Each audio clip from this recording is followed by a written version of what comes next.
നമസ്കാരം. ഇതുവരെയുള്ള വാർത്തകൾ ഒറ്റനോട്ടത്തിൽ. അഹമ്മദാബാദ് വിമാനാപകടത്തിൽ 265 പേരുടെ മരണം സ്ഥിരീകരിച്ചു. മരണസംഖ്യ 290 വരെ ഉയരുമെന്ന റിപ്പോർട്ടുകളും പുറത്തുവരുന്നുണ്ട്. കത്തിക്കരിഞ്ഞ മൃതദേഹങ്ങൾ ആരുടേതെന്ന് തിരിച്ചറിയാനായി DNA പരിശോധന ആരംഭിച്ചു. വിമാനയാത്രക്കാർക്കും ക്രൂ അംഗങ്ങൾക്കും പുറമെ മെഡിക്കൽ വിദ്യാർത്ഥികളും പ്രദേശവാസികളും മരിച്ചവരിൽ പെടുന്നു.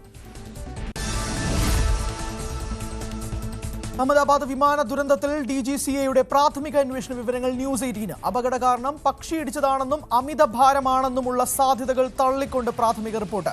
2 എഞ്ചിനുകളും ഒരേ സമയം പ്രവർത്തനരഹിതമാകുക എന്നത് അസംഭവ്യമാണ്. എന്നാൽ ഏതെങ്കിലും തരത്തിലെ അട്ടിമറി സാധ്യത director general of civil aviation പ്രാഥമിക റിപ്പോർട്ട് തള്ളിക്കളയുന്നുണ്ട്. വിമാനത്തിന്റെ ബ്ലാക്ക് ബോക്സ് കണ്ടെത്തിയിട്ടുണ്ട്. ബ്ലാക്ക് ബോക്സ് ഡേറ്റ പരിശോധനയിലൂടെയാണ് വിമാനത്തിനെ ദുരന്തത്തിലേക്ക് നയിച്ച ശരിയായ കാരണങ്ങൾ കണ്ടെത്തുക. വിമാന ദുരന്തം എയർക്രാഫ്റ്റ് ആക്സിഡന്റ് ഇൻവെസ്റ്റിഗേഷൻ ബ്യൂറോ അന്വേഷിക്കും. വ്യോമയാന മന്ത്രാലയമാണ് ഇക്കാര്യം വ്യക്തമാക്കിയത്. AIB ഡയറക്ടർ ജനറലും ഇൻവെസ്റ്റിഗേഷൻ ഡയറക്ടറും ഉൾപ്പെടെയുള്ള സംഘം അപകടസ്ഥലം സന്ദർശിച്ചു. US-ന്റെ നാഷണൽ ട്രാൻസ്പോർട്ടേഷൻ സേഫ്റ്റി ബോർഡ് ഇന്ത്യയിലേക്ക് അന്വേഷണ സംഘത്തെ അയക്കും. ഇന്ത്യയുടെ അന്വേഷണ സംഘത്തെ സഹായിക്കാനാണ് വിദഗ്ധ സംഘത്തെ അയക്കുന്നതെന്ന് NTSB. ഇന്ത്യ നടത്തുന്ന അന്വേഷണത്തിന് പൂർണ്ണ പിന്തുണ അറിയിച്ച് UK സർക്കാർ. ബോയിംഗ് കമ്പനിയും അന്വേഷണത്തോട് സഹകരിക്കുമെന്ന് അറിയിച്ചു. അഹമ്മദാബാദ് വിമാനാപകട സ്ഥലം സന്ദർശിച്ച് സ്ഥിതിഗതികൾ വിലയിരുത്തി പ്രധാനമന്ത്രി നരേന്ദ്രമോദി. പരിക്കേറ്റവരെ ആശുപത്രിയിൽ സന്ദർശിച്ചു. വിമാനത്തിൽ നിന്ന് രക്ഷപ്പെട്ട് ആശുപത്രിയിൽ കഴിയുന്ന വിശ്വാസ് കുമാർ രമേശിനെയും മോദി കണ്ടു. പ്രധാനമന്ത്രിയുടെ നേതൃത്വത്തിൽ അഹമ്മദാബാദിൽ ഉന്നതതല യോഗം ചേർന്ന് തുടർ നടപടികൾ ചർച്ച ചെയ്തു. വിമാനത്തിൽ തന്റെ വശത്തുണ്ടായിരുന്ന എമർജൻസി എക്സിറ്റിലൂടെ പുറത്തേക്ക് ചാടുകയായിരുന്നുവെന്ന് വിശ്വാസ് കുമാർ രമേശ്. മറ്റേ വശത്തെ എമർജൻസി എക്സിറ്റ് വാതിൽ പൂർണ്ണമായും തകർന്നിരുന്നു. തന്റെ സീറ്റ് വിമാനത്തിൽ നിന്ന് വേർപെട്ടത് രക്ഷപ്പെടൽ എളുപ്പമാക്കി. വിമാനം ടേക്ക് ഓഫ് ചെയ്തതിന് പിന്നാലെ വലിയ ശബ്ദമുണ്ടായി. നിമിഷങ്ങൾക്കുള്ളിൽ പൊട്ടിത്തെറിയും ഉണ്ടായി. സ്വന്തമായി തന്നെയാണ് വിമാനത്തിൽ നിന്ന് പുറത്ത് കടന്നതെന്നും വിശ്വാസ് കുമാർ. അഹമ്മദാബാദിലെ വിമാനാപകടത്തിൽ അനുശോചനം രേഖപ്പെടുത്തി റിലയൻസ് ഇൻഡസ്ട്രീസ് ലിമിറ്റഡ് ചെയർമാനും മാനേജിംഗ് ഡയറക്ടറുമായ മുകേഷ് അംബാനി. ദുരിതാശ്വാസ പ്രവർത്തനങ്ങൾക്ക് പൂർണ്ണ പിന്തുണ നൽകുന്നുവെന്നും സാധ്യമായ എല്ലാ സഹായവും നൽകാൻ തയ്യാറാണെന്നും അദ്ദേഹം പറഞ്ഞു. കേന്ദ്ര വ്യോമയാന മന്ത്രി റാം മോഹൻ നായിഡു രഞ്ജിതയുടെ കുടുംബവുമായി സംസാരിച്ചതായി പത്തനംതിട്ട MP ആന്റോ ആന്റണി. ഗുജറാത്തിൽ എത്തുന്ന രഞ്ജിതയുടെ കുടുംബത്തിന് എല്ലാ സൗകര്യവും ഉറപ്പുവരുത്തുമെന്നും മന്ത്രി അറിയിച്ചതായും ആന്റോ ആന്റണി പറഞ്ഞു. അഹമ്മദാബാദ് വിമാനാപകടത്തെക്കുറിച്ചുള്ള വിവരങ്ങൾക്കായി കാത്ത് എയർ ഇന്ത്യ ക്യാബിൻ ക്രൂ അംഗം നങ്തോയ് ശർമ്മയുടെ കുടുംബം. അപകടത്തിൽപ്പെട്ട എയർ ഇന്ത്യ വിമാനത്തിലെ ക്യാബിൻ ക്രൂ ആയിരുന്നു നങ്തോയ് ശർമ്മ. അപകടം സംബന്ധിച്ചോ മകളെക്കുറിച്ചോ ഒരു വിവരവും ഇതുവരെ എയർ ഇന്ത്യയുടെ ഭാഗത്തു നിന്ന് ഉണ്ടായില്ലെന്നും കുടുംബം പറയുന്നു. ബോംബ് ഭീഷണിയെ തുടർന്ന് എയർ ഇന്ത്യ വിമാനം തായ്ലൻഡിൽ തിരിച്ചിറക്കി. തായ്ലൻഡിലെ ഫുക്കറ്റിൽ നിന്നും ഡൽഹിയിലേക്ക് പോയ AI379 വിമാനമാണ് അടിയന്തര ലാൻഡിംഗ് നടത്തിയത്. യാത്രക്കാരെ മുഴുവൻ പുറത്തിറക്കി വിമാനത്തിൽ പരിശോധന തുടരുകയാണ്. പ്രാഥമിക പരിശോധനയിൽ ബോംബ് കണ്ടെത്താനായിട്ടില്ല. വിമാനത്തിൽ 156 യാത്രക്കാർ ഉണ്ടായിരുന്നു. ഇന്ത്യൻ സമയം രാവിലെ 9:30 ഫുക്കറ്റ് വിമാനത്താവളത്തിൽ നിന്നും വിമാനം പറന്നുയർന്നത്. അഹമ്മദാബാദ് വിമാനാപകടത്തിൽ മരിച്ച മലയാളിയായ രഞ്ജിതയുടെ വിയോഗത്തിന്റെ വേദനയിൽ നാട്. മൃതദേഹം നാട്ടിലേക്ക് എത്തിക്കാൻ സഹോദരൻ വൈകാതെ ഗുജറാത്തിലെത്തും. ആരോഗ്യമന്ത്രി വീണ ജോർജ് ഉൾപ്പെടെ നിരവധി പേർ പുല്ലാട്ടെ വസതിയിൽ എത്തി കുടുംബാംഗങ്ങളെ ആശ്വസിപ്പിച്ചു. അഹമ്മദാബാദ് വിമാനാപകടത്തിൽ മരിച്ച മലയാളി നഴ്സ് രഞ്ജിതയെ അപമാനിച്ച് ഫേസ്ബുക്ക് പോസ്റ്റിട്ട ഡെപ്യൂട്ടി തഹസിൽദാർ A പവിത്രനെ പിരിച്ചുവിട്ടേക്കും. സമൂഹത്തിൽ ജാതീയമായി സ്പർദ്ധയുണ്ടാക്കാൻ ശ്രമം നടത്തിയതിന് ജാമ്യമില്ലാ വകുപ്പ് പ്രകാരം കുറ്റം ചുമത്തിയാണ് ഹോസ്ദുർഗ് പോലീസ് ഇയാളെ അറസ്റ്റ് ചെയ്തത്. നേരത്തെയും അധിക്ഷേപത്തെ തുടർന്ന് ഇയാളെ സർവീസിൽ നിന്നും സസ്പെൻഡ് ചെയ്തു. ഹീനമായ നടപടിയാണ് ഡെപ്യൂട്ടി തഹസിൽദാരുടെ ഭാഗത്തു നിന്നുണ്ടായതെന്ന് റവന്യൂ മന്ത്രി K രാജൻ. ഈ പോസ്റ്റ് മന്ത്രിയുടെ ശ്രദ്ധയിൽപ്പെട്ടതിന്റെ അടിസ്ഥാനത്തിൽ അടിയന്തരമായി സസ്പെൻഡ് ചെയ്യുവാൻ മന്ത്രി ഉത്തരവിടുകയായിരുന്നു. രഞ്ജിതയെ അധിക്ഷേപിച്ച സർക്കാർ ഉദ്യോഗസ്ഥന്റെ നടപടി മനുഷ്യത്വരഹിതമെന്ന് മന്ത്രി വീണ ജോർജ്. എങ്ങനെയാണ് ഒരാൾക്ക് ഇങ്ങനെയൊക്കെ എഴുതാൻ കഴിയുക എന്നും മന്ത്രി. അഹമ്മദാബാദിലേത് പോലുള്ള ദുരന്തം ഉണ്ടാകാതിരിക്കട്ടെ എന്ന് യാക്കോബായ സഭാ അധ്യക്ഷൻ ബസേലിയോസ് ജോസഫ് പ്രഥമൻ ബാവ ഇതേ വിമാനത്തിൽ നേരത്തെ യാത്ര ചെയ്തിട്ടുണ്ട്. ജീവിതം നഷ്ടപ്പെട്ടവർക്കും അതിന്റെ വേദന അനുഭവിക്കുന്നവർക്ക് വേണ്ടി പ്രാർത്ഥിക്കുന്നു. സർക്കാരും കമ്പനിയും വേണ്ടതെല്ലാം ചെയ്യുന്നുണ്ടെന്നും ബസേലിയോസ് ജോസഫ് പ്രഥമൻ ബാവ. രഞ്ജിതയുടെ കുടുംബത്തെ സന്ദർശിച്ച ശേഷമായിരുന്നു ബാവയുടെ പ്രതികരണം. ഗതാഗതക്കുരുക്കിൽപ്പെട്ട് 10 മിനിറ്റ് വൈകിയതിനാൽ ജീവൻ തിരിച്ചു കിട്ടിയ ആശ്വാസത്തിൽ ഭൂമി ചൗഹാൻ. വൈകിയെത്തിയതിനാൽ വിമാനം നഷ്ടപ്പെട്ട യാത്രക്കാരിയാണ് ഭൂമി. വിമാനത്താവള അധികൃതരോട് സംസാരിച്ചെങ്കിലും ചെക്ക് ഇൻ അനുവദിച്ചില്ല. ഉച്ചയ്ക്ക് 1:30 വിമാനത്താവളത്തിൽ നിന്ന് മടങ്ങി. നിമിഷങ്ങൾക്കുള്ളിൽ അപകടവും ഉണ്ടായി. വിമാന ദുരന്തത്തിൽ പിന്നാലെ പക്ഷിപ്പേടിയിൽ തിരുവനന്തപുരം അന്താരാഷ്ട്ര വിമാനത്താവള പ്രദേശവാസികൾ. റൺവേയിലടക്കം വട്ടമിട്ട് പറക്കുന്ന പക്ഷിക്കൂട്ടങ്ങളാണ് ആശങ്ക ഉയർത്തുന്നത്. പക്ഷികളെ തുരത്താൻ എയർ ഗൺ ഉപയോഗിക്കുന്നുണ്ടെങ്കിലും പൂർണ്ണമായും പരിഹാരമായിട്ടില്ല. സമീപത്തെ മാലിന്യ കൂമ്പാരമാണ് പക്ഷികൾ കൂട്ടത്തോടെ എത്താനുള്ള പ്രധാന കാരണം. അഹമ്മദാബാദിലെ വിമാന ദുരന്തം തന്ന ഞെട്ടലിന് പിന്നാലെ പൊതുജന ശ്രദ്ധ പതിഞ്ഞത് ഒരു പരസ്യത്തിലേക്കാണ്. അപകടത്തിന് ഏതാനും മണിക്കൂറുകൾക്ക് മുമ്പ് അച്ചടിച്ച പത്രത്തിന്റെ ആദ്യ പേജിൽ കെട്ടിടത്തെ തുളച്ച് പുറത്തേക്ക് പറന്നുയരുന്ന എയർ ഇന്ത്യ വിമാനത്തിന്റെ പരസ്യം കാണാം. ഗുജറാത്തിലെ ജനപ്രിയ പത്രമായ മിഡ് ഡേയുടെ 1-ാം പേജിലാണ് പരസ്യമുള്ളത്. കുട്ടികൾക്ക് കിഡ്സാനിയയിൽ എക്സ്പീരിയൻസ് ചെയ്യാൻ കഴിയുന്ന വ്യോമയാന പ്രവർത്തനങ്ങളെ മനസ്സിലാക്കി കൊടുക്കുക എന്നതാണ് ഈ പരസ്യം കൊണ്ട് ലക്ഷ്യമാക്കിയത്. തായ്ലൻഡിൽ എയർ ഇന്ത്യ വിമാനത്തിന്റെ അടിയന്തര ലാൻഡിംഗ്. ബോംബ് ഭീഷണിയെ തുടർന്നാണ് നടപടി. ഫുക്കറ്റിൽ നിന്ന് ഡൽഹിയിലേക്കുള്ള വിമാനമാണ് അടിയന്തരമായി നിലത്തിറക്കിയത്. പഠാൻകോട്ടിലെ റംഗൽപൂരിൽ വ്യോമസേനയുടെ ഹെലികോപ്റ്റർ അടിയന്തര ലാൻഡിംഗ് നടത്തി. ഹാലറ്റ് ഗ്രാമത്തിലാണ് സംഭവം നടന്നത്. അപകടമോ നാശനഷ്ടങ്ങളോ ഇല്ല.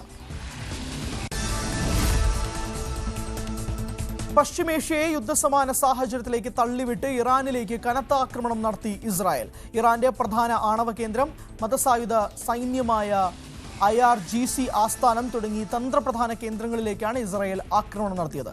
ആക്രമണത്തിന് തിരിച്ചടി നൽകുമെന്നും ഇസ്രായേൽ ഇതിൽ ദുഃഖിക്കുമെന്നും ഇറാൻ പരമോന്നത നേതാവ് അലി ഖമനേയി പറഞ്ഞതിന് പിന്നാലെ ഇറാൻ ഇസ്രായേലിലേക്ക് ഡ്രോണുകൾ അയച്ച് തിരിച്ചടിച്ചു. അതേസമയം ഇസ്രായേലിന്റെ വ്യോമാക്രമണത്തിൽ കനത്ത നാശനഷ്ടമാണ് തെഹ്റാനിൽ ഉണ്ടായത്.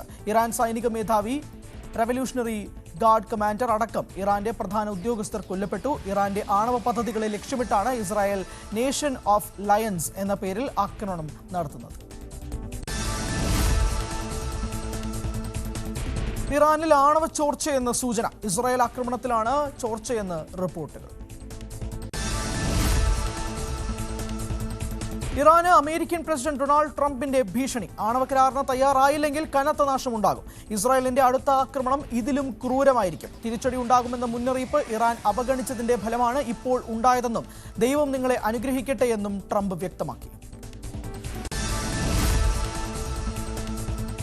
ആക്രമണത്തിന് പിന്നാലെ ഇസ്രായേലിൽ അടിയന്തരാവസ്ഥ പ്രഖ്യാപിച്ചു. വ്യോമപാത ഇസ്രായേലും അടച്ചു. ഇറാനെ ഇസ്രായേൽ ആക്രമിച്ചേക്കുമെന്ന് US പ്രസിഡന്റ് ഡൊണാൾഡ് ട്രംപ് കഴിഞ്ഞ ദിവസം പറഞ്ഞിരുന്നു. ഇതിന് മണിക്കൂറുകൾക്കകമാണ് വ്യോമാക്രമണം ഉണ്ടായത്.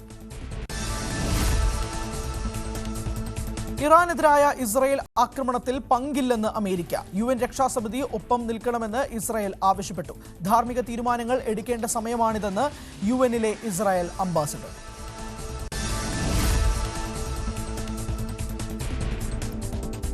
ഇറാനിൽ ഇസ്രായേൽ സംഘർഷം ശക്തമായ സാഹചര്യത്തിൽ ഇസ്രായേൽ, ഇറാൻ, ഇറാഖ് എന്നിവിടങ്ങളിലെ വ്യോമാതിർത്തിയിൽ നിന്ന് വിമാനങ്ങൾ പിൻവാങ്ങുന്നു. 15 എയർ ഇന്ത്യ വിമാനങ്ങൾ വഴിതിരിച്ചു വിടുകയോ യാത്ര പൂർത്തിയാക്കാതെ തിരിച്ചു മടങ്ങുകയോ ചെയ്യുന്നതായി കമ്പനി അറിയിച്ചു. ടെൽ അവീവിലെ ബെൻ ഗുരിയോൺ വിമാനത്താവളം ഇനിയൊരു അറിയിപ്പ് ഉണ്ടാക്കുന്നതുവരെ അടച്ചിട്ടുവെന്ന് സർക്കാർ വൃത്തങ്ങൾ അറിയിച്ചു. ഇസ്രായേലിലേക്കുള്ളതും തിരിച്ചുമുള്ള വിമാനങ്ങൾ നിർത്തിവച്ചതായി ഇസ്രായേലും വ്യക്തമാക്കി. ഇറാനെതിരെ ഇസ്രായേൽ സൈനിക നടപടി ആരംഭിച്ചതോടെ കുതിച്ചുയർന്ന സംസ്കൃത എണ്ണവില. ബ്രന്റ് ക്രൂഡ് വില ബാരലിന് 12% ഉയർന്ന് $77.77 വെസ്റ്റ് ടെക്സസ് ഇന്റർമീഡിയറ്റ് വില 12.6% ഉയർന്ന് ബാരലിന് $76.61 നിലവാരത്തിലെത്തി. സ്വർണ്ണവിലയും റെക്കോർഡ് മുന്നേറ്റം നടത്തി. ഗ്രാമിന് ഇന്ന് ഒറ്റയടിക്ക് 195 രൂപ ഉയർന്ന് 9295 രൂപയായി. പവന് 1560 രൂപ ഉയർന്ന് 74,360 രൂപയുമായി.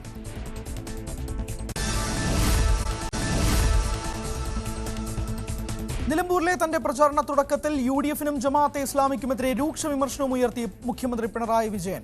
നേരത്തെ മുതൽ കേരളത്തിൽ അകറ്റി നിർത്തുന്ന ഒരു വിഭാഗമുണ്ട്. അവരെ അകറ്റി നിർത്താൻ എല്ലാ കാലത്തും ശ്രദ്ധിച്ചിട്ടുണ്ട്.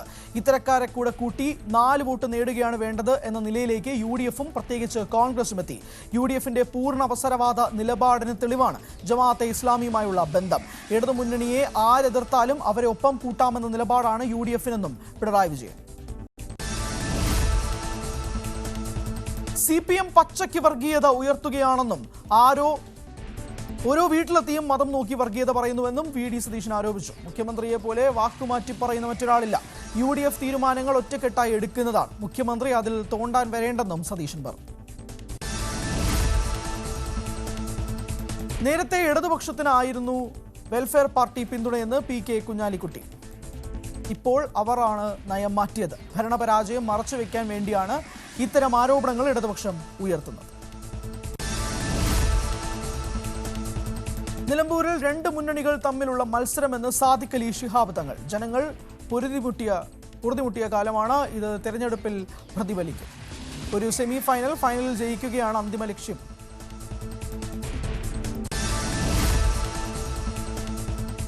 നിലമ്പൂരിൽ LDF സ്ഥാനാർത്ഥിക്കും CPM-നുമെതിരെ സാമൂഹിക മാധ്യമങ്ങളിലൂടെ മതസ്പർദ്ധ വളർത്തുന്ന വ്യാജ പ്രചാരണം നടത്തുന്നുവെന്ന പരാതിയിൽ കേസെടുത്ത് പോലീസ്. നിലമ്പൂർ നിയോജക മണ്ഡലം തെരഞ്ഞെടുപ്പ് കമ്മിറ്റിയുടെ പരാതിയിലാണ് നടപടി.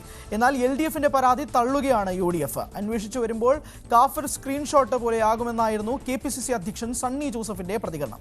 അതേസമയം ജമാഅത്ത് പിന്തുണയിൽ UDF-നെ വിമർശിച്ചത് കത്തോലിക്ക കോൺഗ്രസ് അല്ല, കാസയാണെന്ന പ്രതിപക്ഷ നേതാവിന്റെ പരാമർശത്തോട് സണ്ണി ജോസഫ് പ്രതികരിച്ചില്ല. ഇടതുമുന്നണിക്ക് എതിരെയുള്ള ആശാവർക്കർമാരുടെ നിലമ്പൂരിലെ തെരഞ്ഞെടുപ്പ് പ്രചരണത്തിന് മറുപടിയുമായി CPM.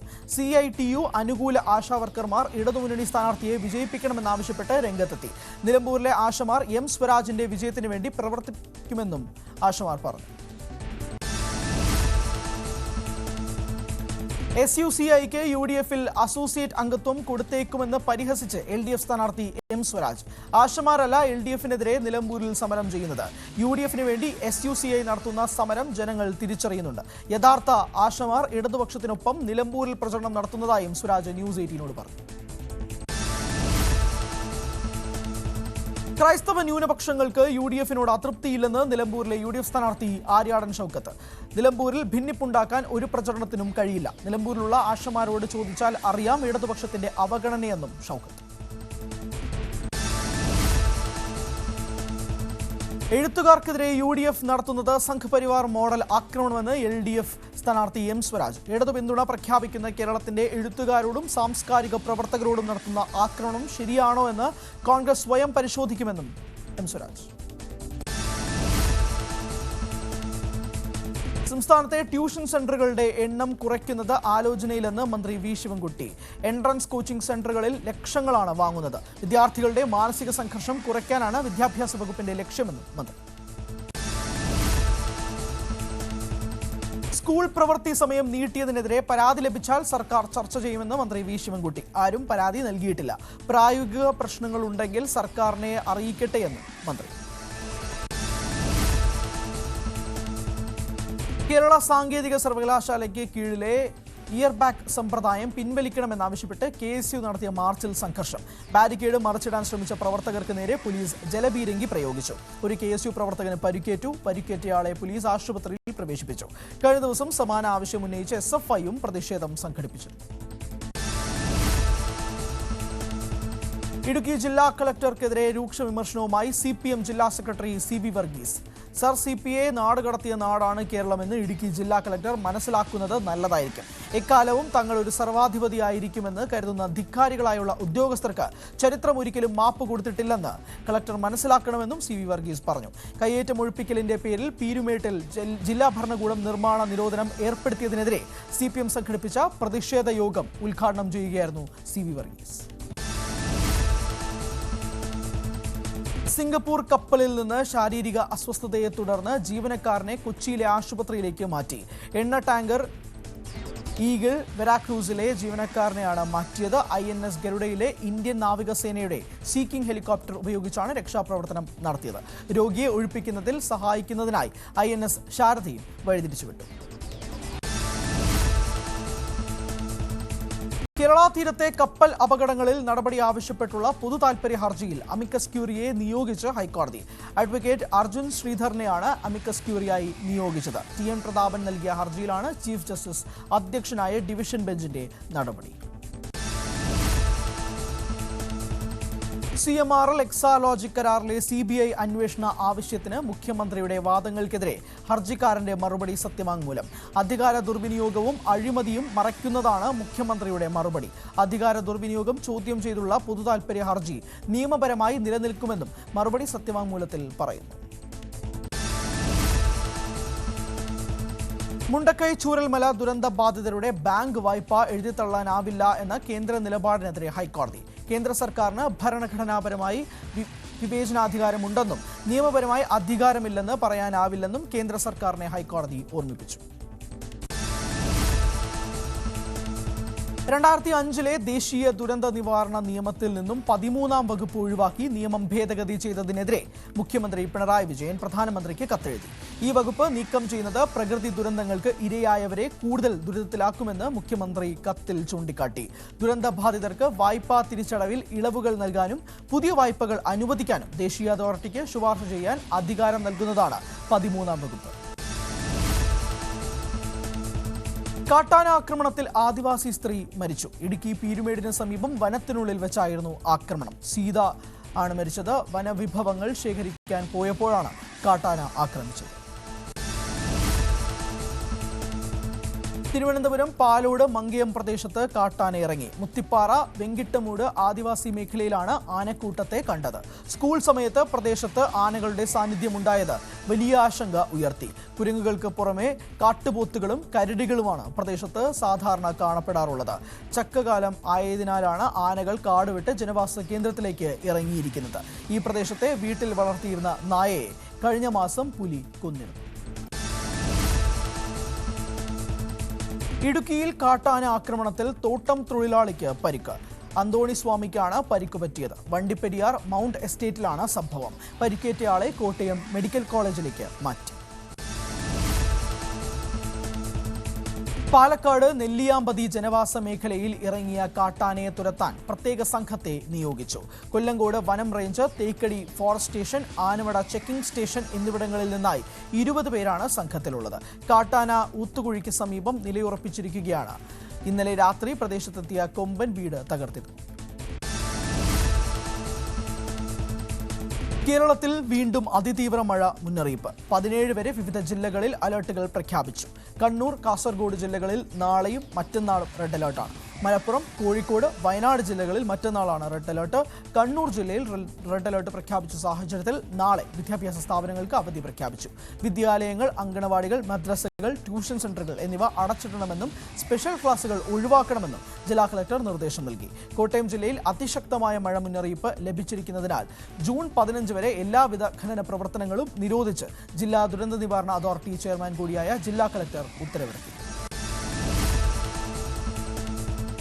ചെല്ലാനം കടൽ ഭിത്തി നിർമ്മാണവുമായി ബന്ധപ്പെട്ട് എറണാകുളം കളക്ടറേറ്റിൽ അവലോകന യോഗം ചേർന്നു. ജിയോ ബാഗുകൾ 2 ആഴ്ചയ്ക്കുള്ളിൽ അടിയന്തരമായി സ്ഥാപിക്കാൻ തീരുമാനമായി. എന്നാൽ കടലാക്രമണത്തിന് ശാശ്വത പരിഹാരം നടപ്പാക്കാത്തതിൽ കണ്ണമാലി നിവാസികൾക്ക് അതൃപ്തിയുമുണ്ട്. പ്രതിയെ പിടിക്കാനായി എത്തിയ പോലീസുകാരെ പട്ടിയെ വിട്ട് കടിപ്പിച്ചു. ഒടുവിൽ രക്ഷപ്പെടാൻ ശ്രമിച്ച പ്രതിയെ കൂടുതൽ പോലീസുകാരെത്തി സാഹസികമായി കീഴ്പ്പെടുത്തി. കൊല്ലം കുണ്ട്ര സ്റ്റേഷനിലെ SI Sachin Lal, CPO Sreejith S എന്നിവർക്കാണ് നായയുടെ കടിയേറ്റത്. കോഴിക്കോട് പന്തീരങ്കാവിൽ ഇസാഫ് ബാങ്ക് ജീവനക്കാരനിൽ നിന്ന് പണം കവർന്ന പ്രതി പിടിയിൽ. പ്രതി ഷിബിൻ ലാൽ പിടിയിലായത് ബസ്സിൽ നിന്നാണ്. തൃശൂരിൽ നിന്ന് കോഴിക്കോട്ടേക്ക് വരുന്ന വഴി ബസ്സിൽ നിന്നാണ് പിടിയിലായത്. ഷൊർണൂർ റെയിൽവേ സ്റ്റേഷനിൽ യുവാവിന്റെ ആത്മഹത്യാ ഭീഷണി. ഇന്നലെ രാത്രി 10 മണിയോടെയാണ് നാടകീയ സംഭവമുണ്ടായത്. പ്ലാറ്റ്ഫോമിലേക്കുള്ള മേൽപ്പാലത്തിനരികെ വൈദ്യുതി ലൈനിന് മുകളിലൂടെ ട്രാക്കിലേക്ക് ചാടുമെന്നായിരുന്നു ഭീഷണി. യാത്രക്കാരും പോലീസും ഫയർഫോഴ്സും ഒക്കെ അനുനയിപ്പിക്കാൻ ശ്രമിച്ചുവെങ്കിലും വഴങ്ങിയില്ല. ഒടുവിൽ 11 മണിയോടെ കീഴ്പ്പെടുത്തുകയായിരുന്നു. താഴെ വീണ അപകടത്തിൽ പെടാതിരിക്കാൻ വൈദ്യുതി ലൈൻ ഓഫ് ചെയ്യുകയും വലവിരിക്കുകയും ചെയ്തു. എറണാകുളം നോർത്ത് പാലത്തിന്റെ അടിയിൽ രോഗിയെ ബന്ധുക്കൾ ഉപേക്ഷിച്ചതായി പരാതി. തൃശൂർ മതിലകം സ്വദേശി ഷംസുദ്ദീനെയാണ് സഹോദരങ്ങൾ ഇന്നലെ രാവിലെ ഉപേക്ഷിച്ചത്. ഒരു കാല് തളർന്ന ഷംസുദ്ദീന് നടക്കാൻ ബുദ്ധിമുട്ടുണ്ട്. രോഗിയായ തന്നെ ശുശ്രൂഷിക്കാൻ കഴിയില്ലെന്ന് പറഞ്ഞാണ് ഉപേക്ഷിച്ചതെന്നാണ് ഷംസുദ്ദീന്റെ പരാതി. പോലീസ് എത്തി ഇയാളെ പുനരധിവാസ കേന്ദ്രത്തിലേക്ക് മാറ്റി. ബന്ധുക്കൾക്കെതിരെ കേസെടുത്തു. തൃത്താല പടിഞ്ഞാറങ്ങാടിയിൽ ബൈക്ക് മരത്തിലിടിച്ച് അപകടം. യുവാവ് പരിക്കേൽക്കാതെ രക്ഷപ്പെട്ടു. കുമരനെല്ലൂർ സർവീസ് സഹകരണ ബാങ്കിന് സമീപമായിരുന്നു അപകടം സംഭവിച്ചത്. അമിത വേഗതയിലെത്തിയ ബൈക്ക് മരത്തിലിടിക്കുകയായിരുന്നു. ഇടുക്കി കട്ടപ്പനയിൽ നടപ്പാതയിലേക്ക് പെട്ടി ഓട്ടോറിക്ഷ പാഞ്ഞുകയറി 2 മെഡിക്കൽ വിദ്യാർത്ഥികൾക്ക് പരിക്ക്. അലീന സജീവൻ, TK ദേവിക എന്നിവർക്കാണ് പരിക്കേറ്റത്. പുതിയ ബസ് സ്റ്റാൻഡിന് സമീപമാണ് അപകടമുണ്ടാക്കിയ ഓട്ടോറിക്ഷ ഡ്രൈവർ ഓടി രക്ഷപ്പെട്ടു. വടക്കു പടിഞ്ഞാറൻ ഇന്ത്യയിൽ ഉഷ്ണതരംഗം രൂക്ഷം. ഇറ്റാനഗറിൽ കഴിഞ്ഞ ദിവസം 39.7 ഡിഗ്രി സെൽഷ്യസ് താപനില രേഖപ്പെടുത്തി. ആസാമിലെ വിവിധ പ്രദേശങ്ങളിലും ചൂട് കൂടുതലാണ്. ജമ്മു കശ്മീരിലെ ഹിൽ സ്റ്റേഷനുകളിലും ചൂട് കൂടുന്നതായി റിപ്പോർട്ടുണ്ട്. ഖാസിഗുണ്ട്, കൊക്കർനാഗ്, ശ്രീനഗർ, ജമ്മു, കതുവ എന്നിവിടങ്ങളിൽ സാധാരണയേക്കാൾ 6 ഡിഗ്രി സെൽഷ്യസ് വരെ ചൂട് കൂടുമെന്ന് കാലാവസ്ഥാ വകുപ്പ് അറിയിച്ചു. ഒഡീഷയിലെ ഭദ്രക് ജില്ലയിൽ 24 മണിക്കൂർ ഇന്റർനെറ്റ് വിച്ഛേദിച്ചു. കാലിക്കടത്തിനെ ചൊല്ലിയുള്ള തർക്കത്തിൽ ഒരാൾ കൊല്ലപ്പെട്ടതിനെ തുടർന്ന് സംഘർഷം പടർന്ന പശ്ചാത്തലത്തിലാണ് നടപടി. പ്രദേശത്ത് കൂടുതൽ പോലീസിനെ നിയോഗിച്ചു. പൂർണ്ണ വാർത്തകൾ ഇതുവരെ.